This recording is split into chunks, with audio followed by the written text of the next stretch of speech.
Good morning, everyone. I'm Abid Hassan, and you're watching me on ETHR World.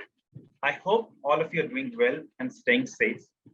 I'm your host for the next 1 hour for this exclusive webinar on talent mobility and capability building, road to success. What is talent mobility and why it is so important? Talent mobility circumscribes an organization's ability to rapidly understand the skills, experiences, and career interest of the workforce. The essence of this is to scale employees into new roles internally, where existing skills can be sharpened and new skills can be developed. Talent mobility can be perceived as a golden ticket to success of new roles. Augmented skill requirements and disparity of skill gaps is tackled strategically. And today I have been joined by senior industry leaders who will share some major points such as how the war of talent and talent mobility can be addressed in the transformational journey of creating an impact, how upskilling, reskilling, and cross-skilling will act as a catalyst to revamp employee experience. These are some of the topics that we are going to discuss with these industry leaders. And without any further ado, I would like to invite my first guest for this session. Please join me in welcoming Mr. Aditya Sareen, Capability and Leadership Development, Campus and Cadre Management, HR, Tata Power. Welcome to the show, Aditya. Good morning, everybody. Thank you, Abid. Thank you for having me here. Pleasure. Thanks a lot. And my next guest is Ambika Natarajan, Vice President, HCL Technologies. Welcome, Ambika. Thank you so much, Abid. Looking forward to the next 1 hour of interesting conversation. Thanks a lot. And please welcome your moderator for this session, Mr. Kamal Dutta, Managing Director, Skillsoft India. Thanks, Abid. Always a pleasure to be part of your shows. So thanks a lot, Kamal. Thank you so much. My next guest is Shameel Sharma, CEO, ACS Solutions. Welcome, Shameel. Thank you so much. Thanks, Abid. Great meeting everyone. Thank you so much. Thank you so much for joining us. And my last guest for this session, I'm happy to announce Tapann Sabharwal, ABP and Country Head India Training, Sutherland. Welcome, Tapann. Thank you, Abid. Good morning, everyone. Looking forward to the next hour for this engaging conversation. Thank you so much, everyone. Thanks a lot for joining us. And I'm expecting a very engaging and insightful discussion from all of you. You'll be sharing your thoughts. Before I hand it over to Kamal and he'll lead the discussion, I have a request with all the viewers and attendees to please share your questions and be precise so that our respective guests can answer it quickly. And on that note, Kamal, I hand it over to you. The frame is all yours. Thank you so much, Abid. And thanks for joining Aditya, Ambika, Shameel, Tapann. Really appreciate your insights that we are going to share. Now, this is not the first time I have been associated with ET and Abid, and he knows that we have been talking about L&D for a long time in terms of the impact pandemic had on L&D, how it was being used as an engagement driver during the pandemic peak times, how L&D has evolved for the future of work, how we need to take care from compliance to cybersecurity to leadership to tech and the role of digital transformation. We have spoken about all of that and more in forums like this. Today, however, the context is really shifting to talent. And that's not very often that we have discussed L&D subjects in context to talent. And why it is important today is that as organizations think about talent mobility, which they're forced to do to a certain extent, largely because of the kind of talent war that we are seeing in the industry, something which we haven't really witnessed in the past. And what we are seeing is really deepening effect of this talent war in terms of cost of acquisition from a talent point of view. We are also seeing variety of different demands. I've heard anecdotally people are roaming around with 4 to 5 different offers and still not joining, and so on and so forth. Now, in that context, and I want to start perhaps with Tapann, yourself. And we were just discussing offline about the Deloitte report that, from this perspective, how do you think talent mobility can really help mitigate the talent war and help build pipeline for organizations? So that's really where I want to start with, basically. Tapann. Thanks, Kamal. See, we all really know that internal mobility is so very critical, and mobility enables employees definitely move up through the organization, learning, and often contributing to multiple aspects. And if we can create a culture and a structural fit for mobility, we are surely able to going to place employees in the roles where they can thrive and do their best. And I think there's also a report which came out from Human Capital that 81% of organizations that are committed to talent mobility have definitely much better growth rate on revenue as compared to some 60 other percent organizations which don't really believe in it. So we can clearly see a demarcation on what the revenue generation also looks like. So once, if we are able to really set clear policies, promote a culture of continuous learning through the concept of upskilling, cross-skilling, reskilling, which is going to be the new normal tagline, we can surely work through this particular pace. And talent mobility is going to be highly crucial in getting us this through. Excellent. Thanks so much, Tapann. Great start. Aditya, I just wanted to move to you. We spoke in multiple forums previously, recently on the talent war as well. But, I do share that, I know we discussed about how the cost of talent acquisition is almost 6 times more than grooming your own talent. And, that fits in with what you're trying to do in Tata Power as well. And you have a very advanced L&D practices. So keen to hear from you how you are looking at this talent war, but more importantly, talent mobility within Tata Power. Thanks, Kamal. Pleasure to be here once again, and it's an honor to always be with panelists like yourselves and others. I think as Tata Power and moving into various new businesses like electric vehicle charging infrastructure, home automation, rooftop solar microgrids, we do have to mobilize talent internally. And what we also find, and I acknowledge what you're saying, that the cost of acquisition is way far and beyond than what the cost of development is. The cost of acquisition also must factor of an aspect that this is talent which you're getting from outside. And therefore, the longevity of the talent, the capability of the talent, and the stickiness of the talent may also not be as much as if you develop your own in-house talent. And then Tata Power, we always believe in growing our own timber. Now, as we speak, we have accelerated aspects of reskilling, upskilling, cross-skilling, and we've also accelerated just-in-time skilling. So the moment we get a particular contract in the solar, area, we do quickly have just-in-time skilling and deputing our colleagues there. We also have a very huge cadre intake, which means we have a lot of graduate engineer trainees, management trainees, finance trainees, diploma engineer trainees, and we are trying to shorten their learning curve to enhance their deployment. We want to deploy them as soon as possible. And therefore, I think my 2 cents are that talent development for mobility is way better an aspect than talent acquisition. I'm not having any offenses against talent acquisition. They're your people.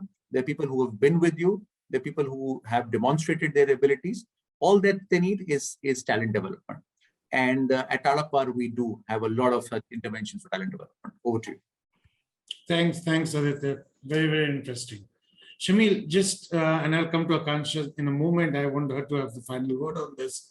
But Shameel, just from your perspective, while we're talking about talent mobility, this talent war has led to a period of what we call as the great resignations, particularly in the IT segment.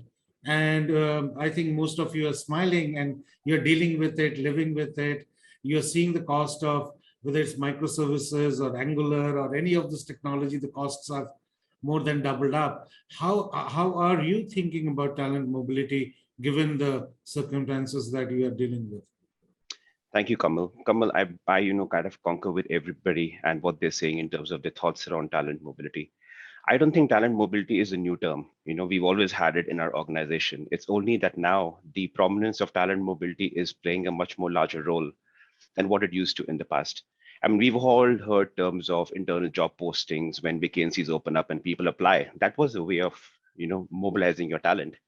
But some of the much more larger and mature organizations, they built very, very concrete plans around competency frameworks, growth paths, and they showed this to all the employees and said, if you want to grow from A to B, cross technologies, cross departments, this is how you can do it. So many organizations did that, and that was the best way to really promote the talent mobility piece. I think right now everybody is being hit really hard. And I don't believe that it's just one company or two company. Everybody is facing this utter war, as you say, in terms of in terms of the talent that we have available.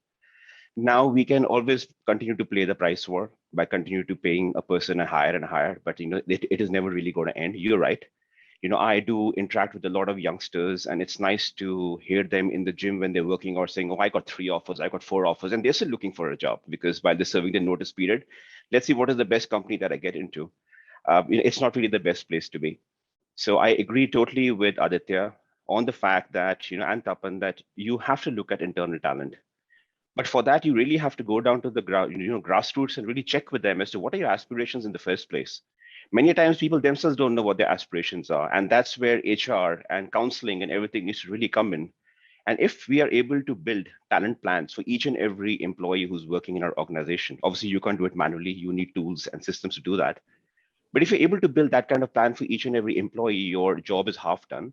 The second half now is how do you really enable these employees? So whether it's mentoring programs, online training, certifications, coaching, I think that's the second part which really has to fall into place. Because I 100% agree that if you promote your internal talent, they're going to be more loyal to you. They would be with you for a longer period. They already know your company and your culture. So you don't really have to start from the basics. So focus on talent mobility. I think that's going to be the way ahead. Excellent. And Shameel, couldn't agree more. If you keep paying more to these guys in the gym, you just fuel the talent war again. And it's like putting oil to the fire, basically. So on that note, Ambika, I know as a large organization and like HCL and the work that you do is really about capability building and future proofing and onboarding, and you do a lot of things. So very interested to now hear from you, given this context and what you heard. How would you like to frame what you are doing and maybe share one best practice for that? So good morning, everyone, once again. So Kamal, I heard my co-panelists, and if I kind of have to paraphrase and add on to this, I think the key thing, whether it's, I saw one of the questions as well in the Q&A sections, and it was about small company. See, it's not about the size of the company, but it's about what the company needs to achieve. And the truth is that, talent acquisition as well as talent mobility have to go hand in hand. They coexist today. So therefore, the strategy that an organization puts together is obviously in terms of how do you fast track the entire talent mobility landscape within the organization. And at the same time, the new roles that come in as this existing workforce goes on to take on new skills, new roles, right? So there's always this open space that also needs to be filled up. So how do you go pick that from the marketplace, right? So the strategy does go hand in hand. So that's the first thing. And the second thing is, I think you used the right word. It's about capability. Today, all of us have one single-minded purpose, and that is how do you build capability for capacity? Because without capacity, you can't grow your business, right? And the pandemic has accelerated the need for all of us to go several X times our current capacity to deliver the needs of our customers. And obviously, to drive that, you have to be augmented with a foolproof, I'll say a fairly foolproof, capability development framework. Because without that in place, there's so much disruption happening. And as you rightly said, HCL, you name the technology stack, we work on it. You name the industry micro vertical, we work on it. So for us, it's a very nice marriage or interlinking of capabilities, or not just the technology skills, but all the other allied skills that need to come together for somebody to be able to play a role. And therefore, while we talk about skills, we focus and play primarily around role readiness, job readiness. And I think that is important because even for an employee within the organization playing an X role, today the nature of upskilling that comes up because of the digital transformation that's happening so rapidly, it could be even within 3 months, 6 months. You can't really put a time frame. So the question goes back to, okay, how do you figure out a model of investment, whether it's a small company, medium or big, where there is a return on the reskilling investment? And when we say there's a return, there is something in it for the learner, which is an employee in this case. There is something in it for the immediate organization unit, which is doing this, and for the larger organization. So it's no longer for a role in a unit, but it's for the organization. So in true sense, the entire capability to capacity is literally bubbling up to an organizational view and no longer very narrow centric. So No, thanks, Ambika. Very, very interesting. And it's a great segue actually to the next question that I was about to ask. But just before I do that, I think there are two, three things which are kind of interlinked out here. One is that I have been saying this for now 10 years in my job career, that every business is a software business or will become a software business, right? The second thing is that during pandemic, we have seen a huge acceleration in digital transformation, adoption of automation, AI, robotics, name it. And many of them and many of the people I've heard raising concerns that will automation take away my job? It will not. Actually, it will just change the job you do. And therefore, my view on this adjacency, which I'll just come to. But when you think about capability building, what we are dealing with today is, and let me be very, very pinpoint in terms of what I'm asking here, is that you can buy or acquire a resource, say in a microservice architectures, or let's say for, Python, for example. But those are expensive, especially full stack developers. So is there a chance that you can build at scale with a lower level of skill sets, and you build fit for purpose at scale through this capability mechanism? And what would be some of the recommendation if you have to do it at scale? So what I'm saying is organization needs to put, let's say, 500 people or 100 people or even 20. They aren't getting that. What if we go and do an alternative view of taking some lower skills which are affordable and building that capability? So with that, and I was looking for certain recommendation given all of your experience. So Tapann, maybe again I start with you and see how it goes here. Sure. So, I have two views out here, Kamal. One, see, while each of our organizations can continue doing their bit in terms of talent building, talent mobility, but that's, I still feel it's going to be a very siloed approach. If you think it from an industry standpoint, what if we have a central body like an NASSCOM who drives that scale? Because we know that there is supply and there is demand. But how do we really bring the industry body to this?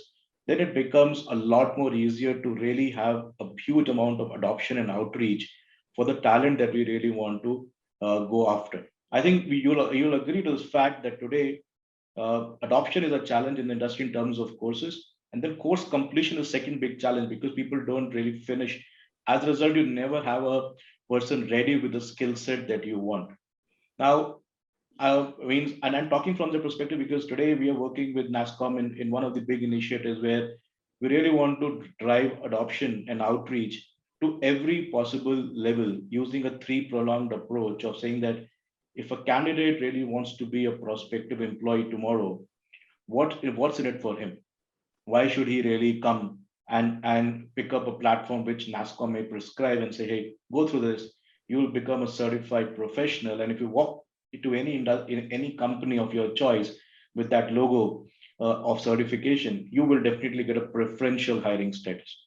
That will enable you to get a job. And other from a company standpoint, they get a talent which is already ready to some extent, Obviously, we will now need to invest in building that talent further, but your initial pre-hire training gets shortened. Your recruitment and training gets cost gets shortened, and you get a better learning curve at a faster pace, and productivity wise, he comes faster.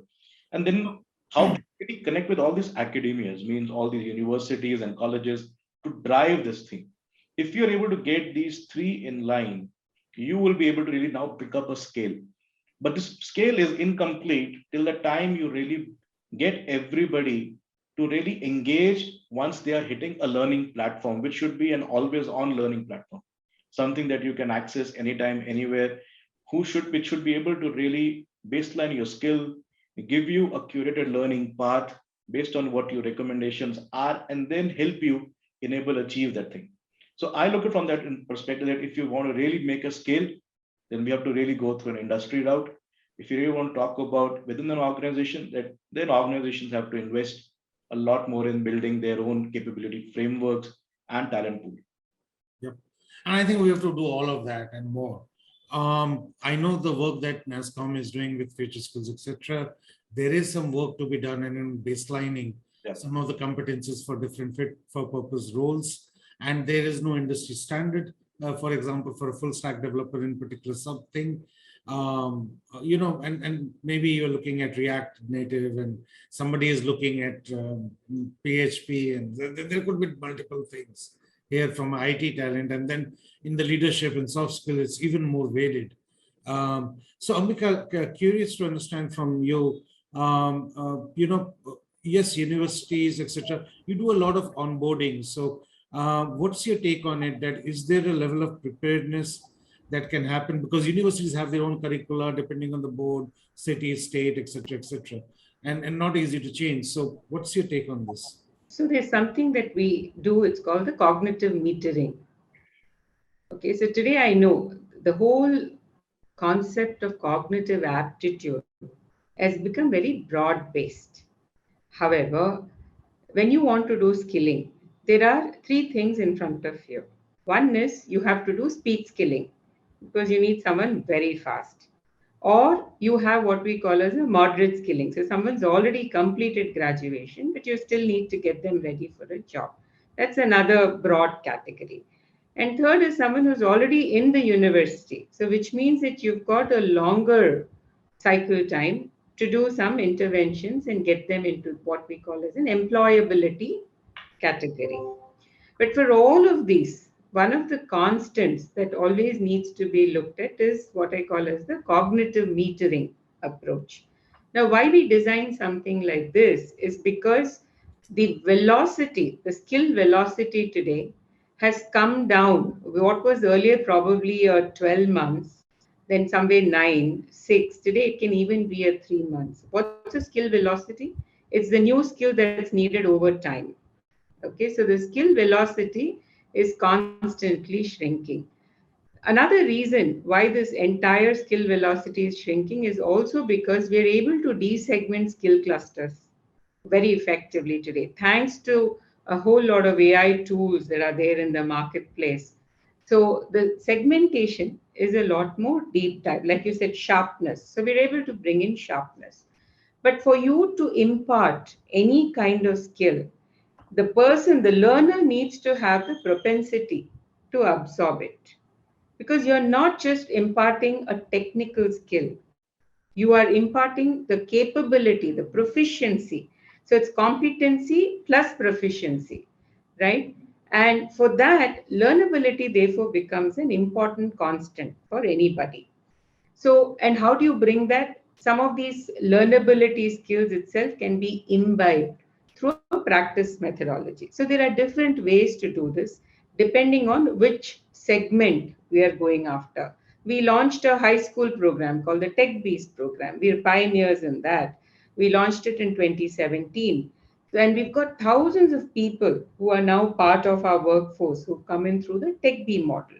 So, and this program that we run, whether we do it in India or we do it in some of our geographies, there are a few constants for a learner and for a learner segment. Learnability is one of them. So that's one. And second is the design of a tool which will help you do this kind of a metering therefore also becomes a very critical component. Because using a ready off the shelf one may not be fit for purpose. It will still become broad based. Because end of the day, Kamal, all this effort that you invest and the money that you invest is for you to get those desired results. So it's basically return on efforts and return on the objectives, which is totally tied down to your business, Absolutely. right? And that way, every stakeholder in this exercise sees value. The learner sees the value, the person or the team that's driving this sees the value, the consuming organization sees the value. So it's a multi-stakeholder environment, and everybody gets to see, hey, okay, this is the end of the tunnel, and it's a realized vision. And hence, irrespective of whichever segment, certain attributes I call are horizontals or constants, and that's critical for us to meet rest of the specialization or whatever we're talking about, right? No, excellent, Ambika. I think it spoke so many terms out there. It was difficult to grapple all of them, but skill velocity and cognitive kind of stays. But you're right that we need to think about this in a slightly different context than we have done so. And yes, the university and all are there, but you still have to do a lot of work. Aditya, moving to you, I know you have been a proponent of what you call as power skills or soft skills, basically. So while we are discussing on the tech skills, and it is very contextual, what is important at that point of time, etc., etc., what we really see from an effectiveness and productivity perspective is really a T-shaped kind of an employee model, which not only has those deep skills in technology, but also has creativity, communication skills, persuasion skills, etc. I don't want to steal your thunder, but what's your sense on doing all of this, and how do we get some power skills in that capability side at scale? I was hearing Ambika and Tapann speak, and I think they've gone very deep into the technical or the functional skills, and I think that's very important. But I'm gonna compare this, with a hardware and a software. Right now, the hardware is what it is in the technical skills, right? And there's some configuration, and you can up the hardware, etc. But the operating system or the software, and we have IT colleagues here, is what keeps the machine or the equipment running. Here, in the case of an employee, the technical functional skills may keep changing. Today you have skill A, tomorrow, and as Ambika said, the skill change velocity is much higher than earlier. So today, what was earlier having a shelf life of 6 months, today may have a shelf life of as low as 1 month. And therefore, what's going to keep the employee running and keep the wheel on is the ability to adapt to these changes, the ability of learnability, the ability of being willing to contribute to self and organization development. And I think while the hardware can be upgraded, the software has to be well figured into the employee. And I saw a question on the chat that do you think that the recruiters need to have to do a better job in spotting talent? I think absolutely right. They have to now spot talent which has all these and much more.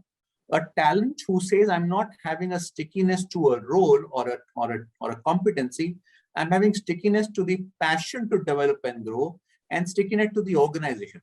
And I think, therefore, as always, it's very important that we have the right kind of frame in terms of soft skills. Somebody calls it power skills. Somebody calls it if I may say pivotal skills. But I think that's very important, because you will have a toast, a slice of bread with you, and you can keep applying butter, which could be peanut butter today. You can put some dressing on it. You can put some vegetables or fruits or whatever somebody wants to have. But is the toast, more importantly, willing or able to take all those changes that are happening? So it's like a base, it's like a primer. Your primer has to be strong enough for you to keep painting and repainting and doing a lot of architecture. I think that's my take. And therefore, soft skills, as always, are extremely critical, will always be critical. In fact, more so as we take on the digital transformation, because there, what is going to only matter is the ability of the human beings to deal with complexity and change. So I think I will never be able to undermine that aspect. No, absolutely, absolutely. No doubts on that. Shameel, I know you have been very patiently listening to all of this. Shameel, from your point of view, we heard Ambika talk about how they're doing, building that capability. Aditya talking, mixing soft skills with capability. Tapann saying that, there is a larger ecosystem that needs to be created in order to build this capability versus every organization doing that. Now, all of these things do take time, but you have a current problem. So how do you are building capability or thinking of how we can go do that at speed and scale that the businesses need today? Right, a very valid question, Kamal. I mean, my colleagues here have a lot of scale. ACS is not really as large as what they are, so we have a different situation altogether. In our case, it's a very clear two-prong approach. One is our current employees who are already there in the system, and one is for the people that we want to get on board. For the ones who are already on board, it's a very clear, we are making plans for each and every employee to understand what is their aspiration, where is it that they want to go. And we're also speaking to the line managers to understand what is it that they're lacking. And we're building a comprehensive plan, and it's already in progress, where we have every employee telling us, what is lacking. So firstly, from the manager side, from the employee's perspective, where do I want to go? And thirdly is what is it that they're generally interested in.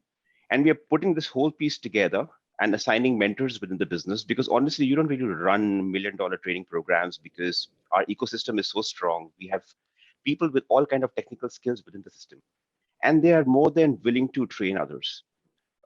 So that's what we are doing in terms of mentoring and coaching for the current Some kind set of of an employees. ability grouping kind of a thing? Yes, that's right. Yes, that's right. So if somebody wants to learn hypothetically Power BI, okay, and he says, I want to be great at Power BI, and there are about 20 employees out there.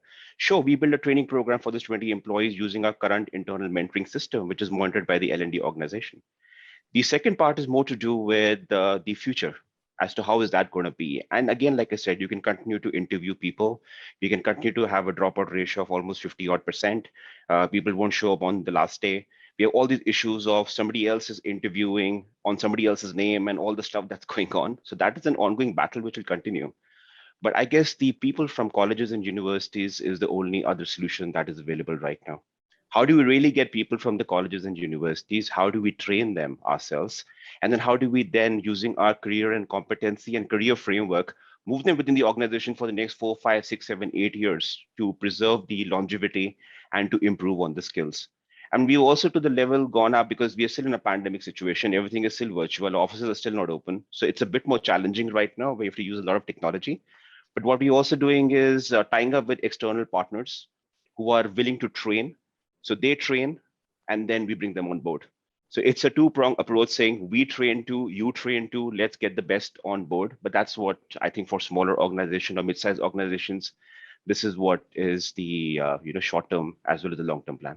Yeah, I have so many questions to ask and we're running out of time. So what I will do is I will ask different questions now, just for the paucity of time. And this is the last round, if I may say, we can do. And again, Tapann, I will start with you, basically. We have talked about how perhaps you can think about scale from a capability building perspective. When you think of scale, you think of, okay, we can do e-learning at scale, but then we know for true capability building, they need to clarify their doubts, their questions, their handholding, you need facilitation. You're talking about university students out here, they will need interventions, etc.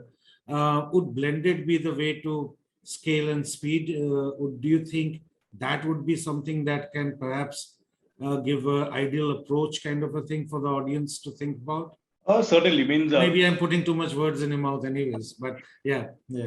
No, so look at this way, that no size fits all. Means we can't say that instructor-led learning is something that is going to not be impactful. But at the same point of time, with ever-changing learners that we are seeing now in our work environment, your learning also has been going through a lot of transformation. Means we are now talking about e-learning, video-based learning, interactive e-learning, structured learning interventions. We're talking about scenario-based learning. So every aspect of where you want to train any newcomer into an organization, we're trying to bring in a plethora of ways of making him more effective. And this can also keep changing. And I'm just going to give you an example. Like today, we have brought a concept for adaptive learning. Now, that adaptive learning is a self-learning tool, very, very effective for programs which we know are always going to be seasonal in nature, because you're not going to be having these people full-time working with you. And after the seasonality, people will go back to their own jobs. And when again this kind of a season comes in, they'll come back and join you. So there's a various talent acquisition models around that. Now, if you have that kind of a learning, people will come learn at their own pace, know as to what time they have to come back into the organization. You're able to build that skill. So that's adaptive learning for us. Similarly, you're talking about bringing in technology. So we have created a training bot called Aiden, which and both these technologies, Aiden as well as adaptive learning, recently got recognized at Brandon Hall, help in building skill practice or skill learning when people are into the training frame. So everything is going to be based on how the learner is and what kind of learning platform you want to really offer to build that skill into the folks. That's how it's going to be. Great. Thanks. I know there's so many questions. I want to leave some good 15 minutes for that. Ambika, I thought I will just quickly touch upon just 2-3 minutes maybe. While we were talking about learning with Tapann and scale and so on and so forth, the other aspect is, of course, the internal employees and how we talked about this capability framework. I just wanted you to talk a little bit about building a capability framework for the people who are attending, and what about building adjacency in that, so that not only do they have their own curated journeys, but they have not only the visibility that they can do different roles, but they also know what capabilities are required to serve those roles and have those adjacent skills as a part of their roadmap. Sure. How easy it is to do this, by the way? It's actually, okay, it needs a bit of a science and a lot of human understanding, because capabilities, and I completely agree, that it's not just about technical skills. As I say, it's about roles, right? So a role definitely has a combination of technical skills or whatever, industry that you're working in, professional skills, soft skills, hard skills, call it whatever, in that role, processes, tools that you need to use, whether you are in a very physical intensive sector or you're in a services sector, tools, right? So there is an interplay of all of this that has to come together for you to be able to deliver a role. Now, within the organization itself, when you see roles, and it's not even a journey anymore, because by the time you reach the next point, something could have changed. Just to give you a simple example, until a year back, or even about 2 years back, nobody was talking about a developer or even a full stack developer with cloud. And today, that has become your what you call as a sacrosanct combination. Yeah. So we have frameworks that we have created which helps you navigate either through skill adjacencies or job adjacencies. And in job adjacencies, it's a combination. We've created certain trademarked models which helps you. Now, that does it mean that an organization which is small cannot do that? Obviously not. They can definitely do that. But it's important for us to know what is your immediate destination. Because as you get there, there is a team that's also looking at the immediate future, right? So based on the kind of deals and the growth that we want, so there is a team that's continuously studying and planning that. And while a team is executing to get a set of people to a point B, the point C is already getting ready out there. So it just needs, the organizational DNA to be revisited and the right people looking at it very holistically. And I'm using holistically literally in that sense, right? Not more as a tick in the box exercise. So if you do that, it's very much possible. And the employees also see value because this is being seen as a 360-degree exercise, right? So that's how I think we should approach it, Kamal. Excellent. And thanks again, Ambika. Really powerful stuff. Talking about employee value, Aditya, I wanted to take your, and this being the last round, I wanted to be brief so that we give enough time for audience questions to be answered. But essentially, do you think that when we are building such capabilities and stuff, do you think this can be a solid retention strategy as well? Because while we talk about talent, what is also important to put your arms and feet at this time across your employees and hold them as a team. So how effective is learning as a or skilling as a retention tool in your mind? Well, it was always very important. If you look at all the employee engagement models, learning, career development, growth has always been an integral part of the models. It's even more important today, Kamal, because if I remember what Shameel said, people are pocketing 3 to 4 offers, and perhaps in the lust for getting more, whatever it be, financial growth or career growth or learning, etc. In the lust for that, they may also make wrong decisions and wrong choices. So it's important that we not only give them, capability development for organization outcomes, it should be for their own personal aspirations also. Number two, I think it's time that we now start what is called career conversations in organizations. We understand what's on your mind, what kind of a career are you looking forward to, and how as an organization we will help you to do that. Because ultimately, with the talent war and the great resignation around the globe, we any which ways don't want to lose talent. So instead of me getting somebody else for role B, when you're doing role A and you're keen to do role B outside, I will make you capable for role B. In that way, I will create adjacencies, as Ambika rightly mentioned. I will, create relationships with you where you'll say, oh, somebody is caring for my development and not the organization's development only. And most importantly, to make it short, as you mentioned, I think as long as people are cared for, and Tatas are known for caring and, the concern for all stakeholders, I think nobody will want to leave you. People leave you perhaps because of wrong judgment. Let's plug that gap. People leave you for perhaps lack of career development. Let's plug that gap. People leave you for more financial gains. We can plug that gap by showing them that, if you are here and if you take the path that I have charted for you, we've charted for you together, you will get it very sooner. So why will somebody leave you? I think that I'll leave it at that. But yes, employee engagement, a very important driver is capability development initiatives, the exposure, experience, and education that you provide. All the 3 E's are very important, not only any one of them. Back to you. Thanks, Aditya. Fantastic. Thank you so much. Finally, Shameel, I'll let you have a last word on this.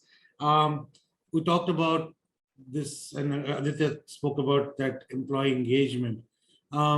Employee experience, from a learning, from a skilling, from upskilling, plays a very strong role. What's in your mind is one best practice? We talked about blended, we talked about all of those things. Tapann talked about the fact that you can do that at scale as well. But from your perspective, what would be your one guidance which you want to give and think to keep in focus when you're thinking about investing in cross-skilling, upskilling, reskilling from an employee experience perspective? For me, Kamal, the most important thing is learning plans for every employee. There was a time many, many years ago, and I won't tell you which year it was, there was a situation where, as an organization, this organization had done everything from fixing the culture, fixing compensation, everything was great. And that one year, the organization had zero budget for increments. And the market had attrition running at the rate of 24%. Okay, this organization managed to retain employees with the annualized attrition of 7% with zero increments in the IT industry. And the only way they were able to do it was because that year they said, we've got to focus 100% on learning and development. So they sat down with each and every employee, and very much like the question that Nagendra has also asked in the Q&A, they sat down with each and every employee and they said, listen, what is it that you want to do? And he said, listen, you know what? I'm an IT guy, but I want to learn about finance. I don't know how balance sheets are run. I don't know how a P&L is done. Okay, sure. You want to learn finance? Done. What do you want to learn? I want to learn XYZ in HR. I want to learn this. I want to learn that. We made comprehensive plans for each and every employee, which were then pushed into a system with mentors and timelines and dates. And every time a date got skipped because of whatever reason, your competency on your performance review got binged. Employees as well as the mentors. Because that's the level of seriousness that was built in the system, saying, guys, that's the only way that you can keep your people together, because they will stay with you if, like Aditya said, if they know for a fact that as an organization, we are totally invested in them. And we are really, really keen for them to continue and grow with us. And one day probably become the CEO of a particular division. Why not? And people would really stay back. So for me, the most important thing is like a personal, a personalized plan, okay, which has to be made for each and every employee. It's a very cumbersome task to do, but once you really start doing it, you realize that a lot of your, skill gaps are fixed through this entire process. Absolutely, Shameel, and thanks so much for it. And you don't want to talk to chatbots for doing this, right? So you have to do it through hardcore efforts, and managers will play a key role. So with that, thank you very much. I won't even attempt to basically summarize this because there have been so many golden nuggets, silver bullets thrown at the audience.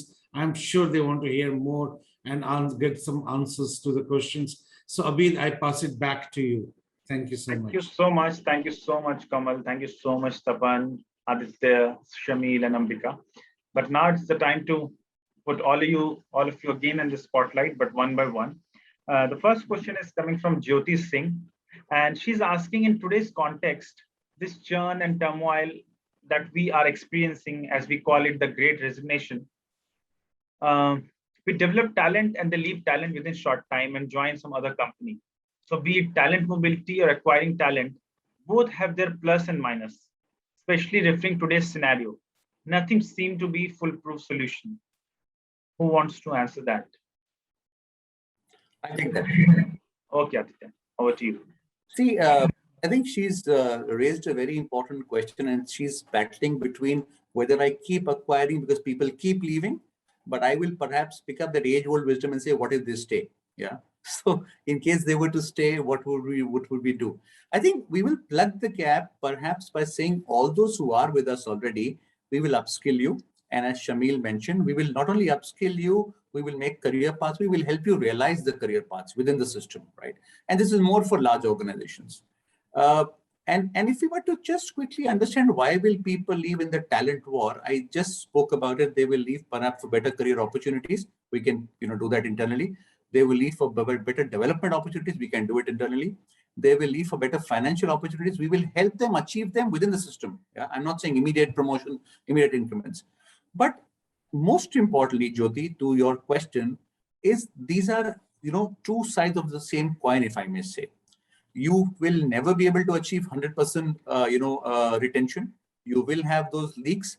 But I think the intent of us as an industry, as organizations, is the well-being of our people. I think we will definitely have to keep developing people. But more than developing, if we start having, I'll again repeat, career discussions, understanding the motives, the drivers, the aspirations, the obstacles, understanding perhaps what is the tacit or maybe the implicit aspiration, we can plug those gaps. So I think this is not a either or, this is a both kind of a situation. Abid and Jyoti. Thank you so much, and I totally agree that no one will have 100% acquisition and retention. So moving on to next question, Neeraj Deshpande. Neeraj is asking, do you think recruiters need to do a better job in spotting talent who is driven by overall growth as a professional and not just financial growth? I think the recruiters are really taxed out now. Right now, they are probably the most stressed out department apart from the teams that are trying to deliver to the clients. The market is not really in a condition where any kind of rules that have worked in the past are working anymore. You can do walk-in drives and you can go ahead and look at people. And like I'm saying, the number of no-shows, like people who schedule for an interview won't show up. You're having a virtual interview going on and you suddenly realize that the person on the other side is somebody totally different from the one whose CV is there in front of you. You have situations where you give an offer and the person says, yeah, I'm going to be joining. And then 2 weeks before that, he says, no, I'm dropping out. So I think the recruiters are definitely under a huge pressure, and they're trying to do whatever best that they can in the current situations. Technology does play a very solid role. So having strong ATSs, having a strong screening system will definitely help. I know that a lot of companies still manual, and I don't think that's really the best place to be at this particular point. But this entire pull and push is going to continue for another maybe 3 to 6 months. It is my view that all this battle that's going on in terms of compensation, again, this doesn't come from any market study. I just feel that by 2022, a new financial year, everything is going to stabilize a little. And that's when things will start looking a bit easier than what they are right now. But recruiters do need to do a much more better job. But the issue really is, do they really have the time and the ability to be able to spend that extra 5 minutes or that extra 10 minutes on a particular profile? So I think that's the question that I really have. I really don't have an answer for that right now myself. Okay, no problem. Please, Tapann, please add on. I think I will touch base some very good points by Shameel, that if a recruiter can spend another extra 5 minutes, things really help. And the other thing we also need to think through is how much time are we also investing in our recruitment on the recruitment team and the recruiters? Because we also realized in our organization at one point in time that our recruiters were hiring for the job, but they were not really understanding the profile and the work for the business that they were hiring for.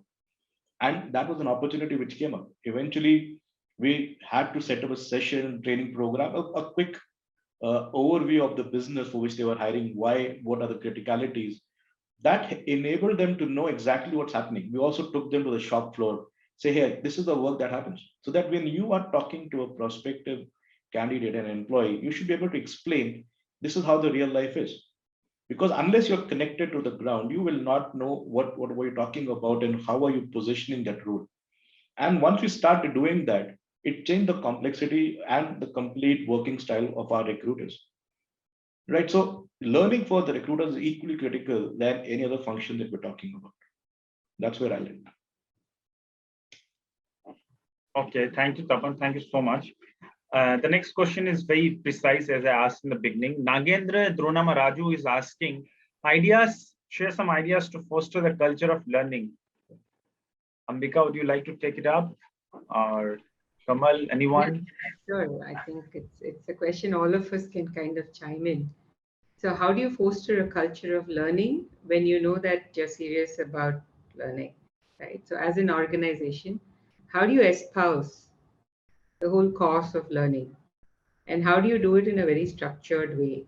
Shameel spoke about having learning plans for every employee, right? So once when an employee enters an organization, he or she knows that he's entering a learning organization, which means that this is a company that's going to invest in all the relevant learnings through the life cycle.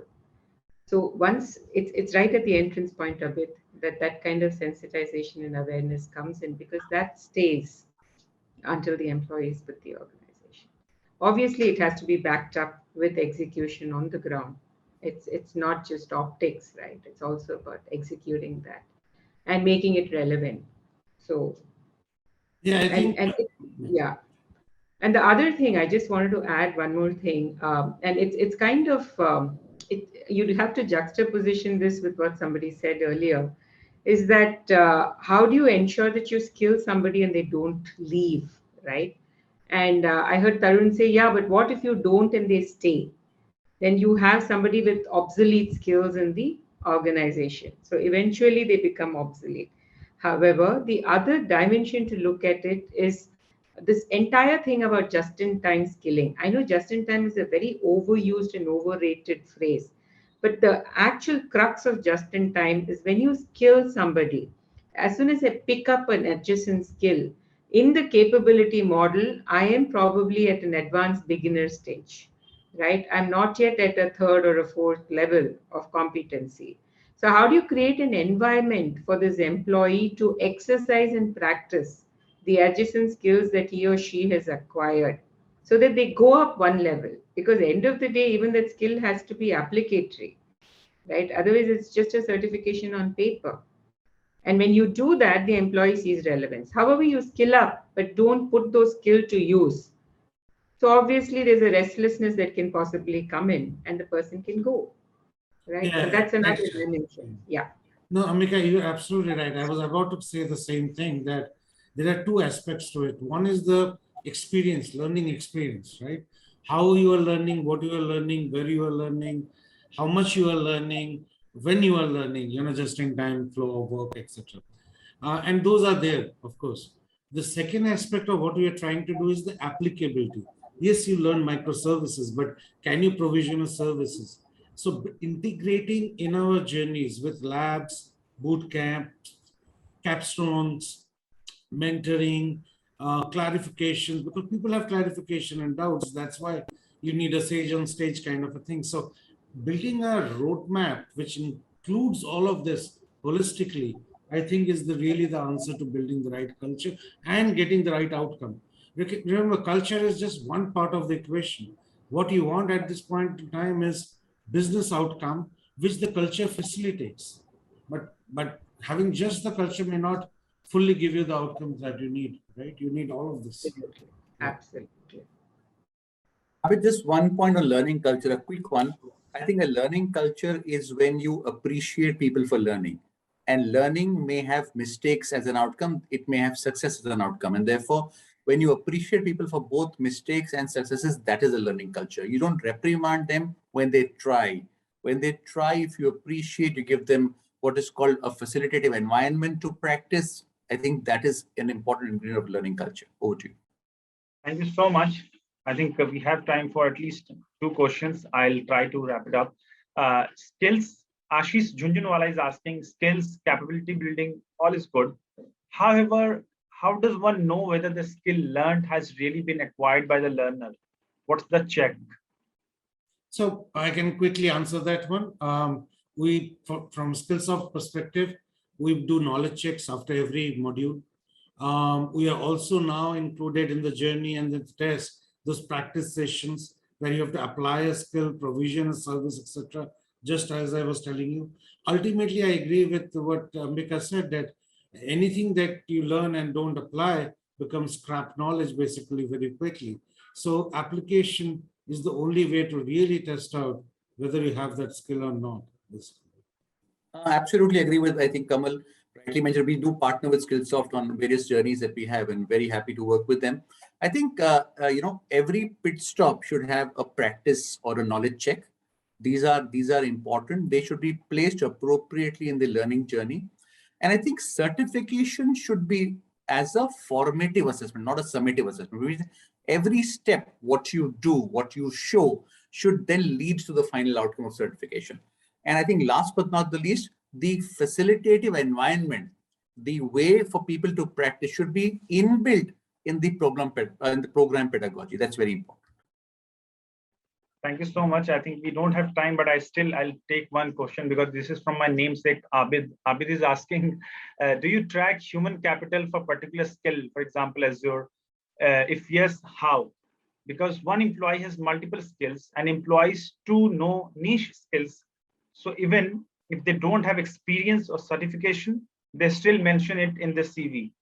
So this is something of type of CV fraud, if they have skill or not. So I can, I can take it. So I think, in our case, we do this on quite a regular basis. Every employee in the organization goes through a skills assessment where we actually, in a tabular form, look at what all skills that the employee really has. And then you have the primary and the secondary skills. And that's how the entire flagging is done. So at any point of time, if there's a certain skill that is the requirement, we can look at our database very quickly and see as to who are those people who have that secondary skill.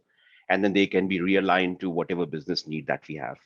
This also helps a lot in our entire resource management, because the resource management group or the people who manage the entire manpower have a clear visibility of the future as to what kind of projects are coming in the next 6 months. What are our clients asking us? So they are then able to look at this entire pool to see whether we really have the right skills or not. And then either through external or internal interventions, we then end up building that particular skill set. But again, like I said, it is all online. It is all through the use of technology. Something like this is very difficult to do on a manual basis. And that is something that we do quite regularly. Thank you so much. Thanks a lot, everyone. There are a lot of questions I think we haven't answered yet. But I request, first of all, I want to thank all the participants, all the attendees to ask, they have asked questions. But due to the time crunch, we can't go ahead with all the questions. You can definitely touch base with all these senior industry leaders over LinkedIn, and they'll love to answer your questions. There are questions for Shameel and Tapann. I can see they're asking questions for Kamal, and there are some questions that Aditya wants to answer live, but I'm so sorry we are running out of time now. So thank you so much, everyone, and all the panelists as well. It's always a learning experience to host all of you, and it's a great honor for me as well. Thanks a lot for sharing your thoughts, experiences, and learning with us. Thanks a lot.